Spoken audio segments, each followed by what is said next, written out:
ক্রিকেটের লেজেন্ড শুনলেই আমাদের মনে পড়ে সচিন টেন্ডুলকার, ওয়াসিম আকরাম কিংবা শেন ওয়ার্নের নাম, তাই না? কিন্তু কেন? কারণ তারা অন্যদের চেয়ে আলাদা। কিন্তু কোনো বাংলাদেশি ক্রিকেটার কি লিজেন্ড আছেন? হ্যাঁ, এরকম লিজেন্ড ক্রিকেটার হওয়ার পথে আছেন আমাদের মুস্তাফিজ। একবার ভাবুন তো, এই মুস্তাফিজ যদি ইন্ডিয়া, ইংল্যান্ড কিংবা অস্ট্রেলিয়ান ক্রিকেটার হতেন, তবে তিনি আরও অনেক বেশি ম্যাচ খেলার সুযোগ পেতেন এবং তার উইকেট সংখ্যা থাকত হয়তো অনেক বেশি। তার চেয়ে বড় কথা, তার কাটার। এই মুহূর্তেও তাকে বলা হয় কাটার মাস্টার। বিশ্বে তার মতো কাটার দিতে পারেন না আর কোনো ক্রিকেটার। এটি তাকে করেছে অন্যদের চেয়ে আলাদা, যা সারা ক্রিকেট বিশ্বে তাকে অন্যদের চেয়ে এগিয়ে রাখবে। তার কাটারে নাকাল হয় ক্রিকেটের বাঘা বাঘা সব batsman.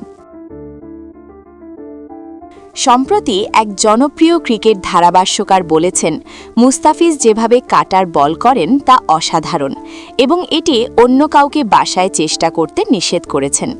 So please don't try this at home.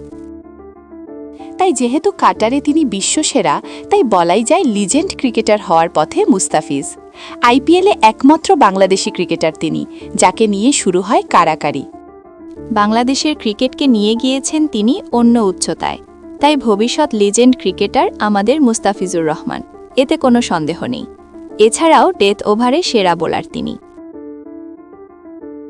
এরকম মজার মজার ক্রিকেট সম্পর্কিত তথ্য ও বিভিন্ন আপডেট পেতে আমাদের ক্রিকেট জোন বিডি চ্যানেলটি প্লিজ সাবস্ক্রাইব করে রাখুন। ধন্যবাদ।